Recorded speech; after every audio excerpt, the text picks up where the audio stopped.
values, or value, is a word that can have many different connotations. What exactly is value, or values, and what does it mean to say that something has value? Perhaps it is the time that we look at something that will shed some light on the subject and give us a better idea of what value is. Is value cash, currency, or paper bills of banking value?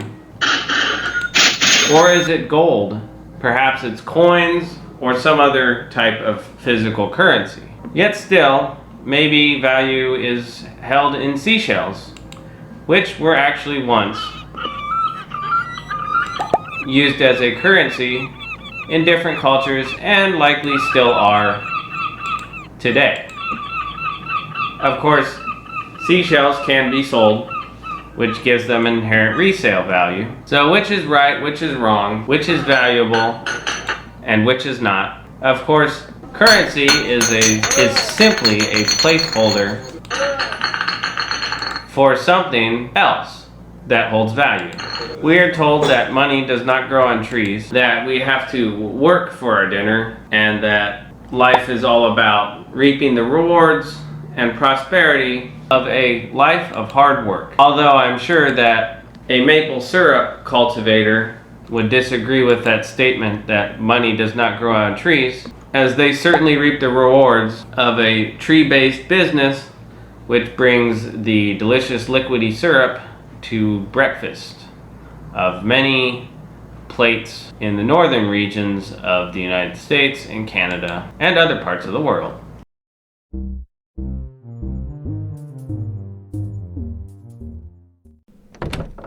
Now, in the Levantine Adventure, the travels and missions of the Chevalier d'Arvaux, 1653 to 1697, by Warren H. Lewis, we find a section that deals with this subject, or rather we find a few sections that deal with this subject about value, trade, and other things that deal with our questions. Quote, insurance and freight must have been heavy, for postillon carried a valuable cargo, merchandise worth 25,000 livres and 25,000 in cash, to say nothing of the passengers' money and the trade goods of the officers and crew.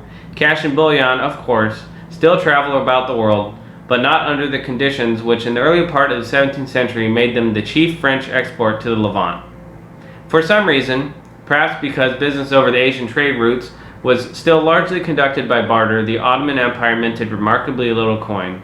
But the barter system could not be used between Frank and Turk because French exports to Turkey were insufficient to pay for their imports from the Levant, and the trade could be balanced only by the French exporting cash to pay for their purchases.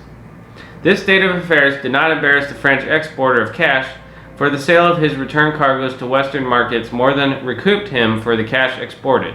But it was a constant worry to Colbert and his successors, who held that the process was draining away the wealth of France. Already the export of cash had been prohibited, but to conduct the Levant trade on any other basis in the then infant stage of French, end quote. Quote, being a Frenchman, d'Arvaux took the subject of eating and drinking seriously, and wherever he went never failed to keep a record of the local cuisine and vintages, and Smyrna had distinguished place in his travel guide. Exquisite is his verdict on the local wine, but he adds that the amount produced was insufficient to meet the demands of Franks, Greeks, and Jews, all of whom consumed it in large quantities. The deficiency was made good with home-produced wine, the product of grapes brought from other districts, and everyone prided himself on the quality of his own vintage. These homemade wines were perfectly good, kept well, and cost little to make. Living was excellent and extremely cheap. Even by contemporary standards, fruit and vegetables were grown in profusion locally, and the country raised cattle and sheep. Beef was a penny a pound, veal and mutton 2 pence, the latter being as good as any in the world. Partridges were 5 pence each, hares 10 pence, and small birds 6 pence a dozen. The local waters were alive with fish, among which the mussels and oysters won d'Arvaux's special commendation. End quote.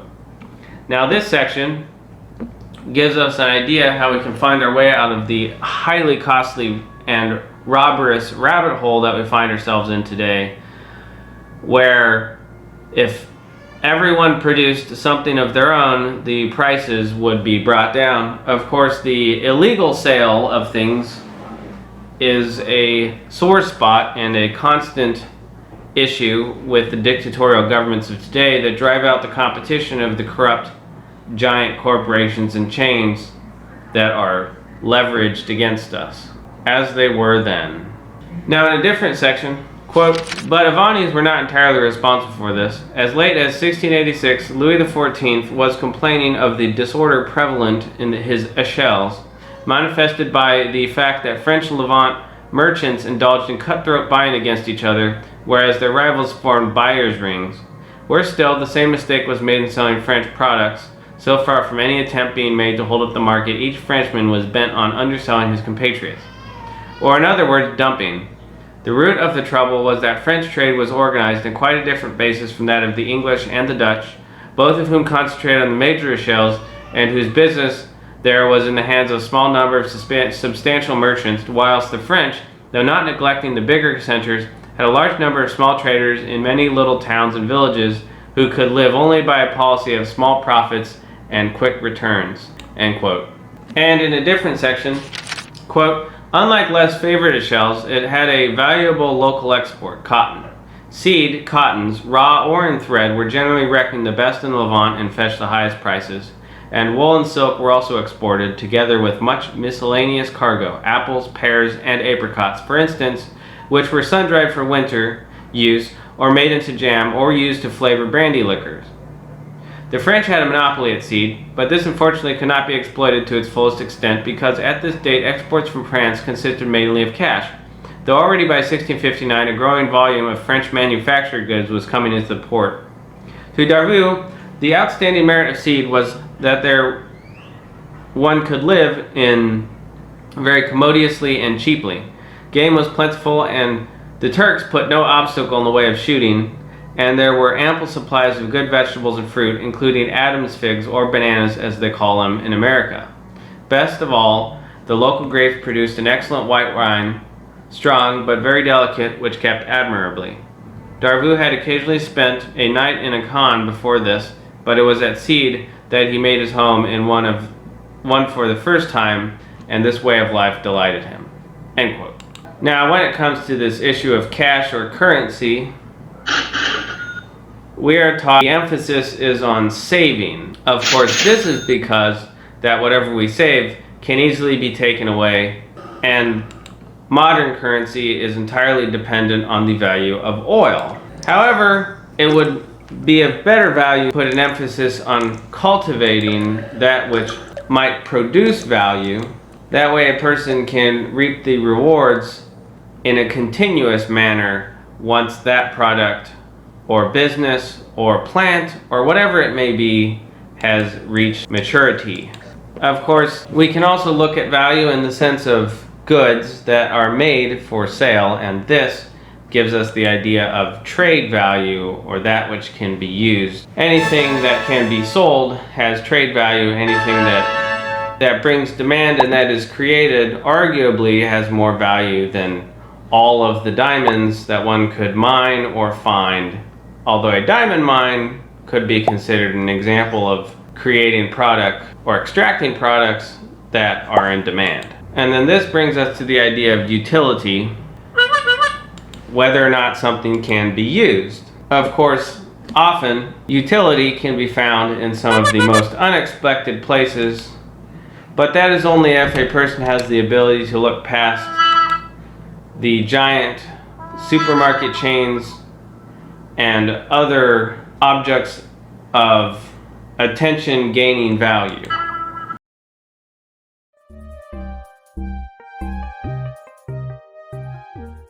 Now, Hollywood teaches us what is valuable and what isn't in movies, TV shows, and other types of propaganda productions, intent on directing what we value and where we put our demand. Any alternatives to this viewpoint are censored in both reality and online, where those that challenge the value structures of modern despots are silent. And in schools, we are taught also what is valuable, where to put our attention, and what is of little or no value at all, such as currency and other such ideas. Also in church, this idea of directed attention and value is compounded along the lines of the other institutions to focus our attention and demand on particular corrupt areas and blind us from looking at any other alternatives.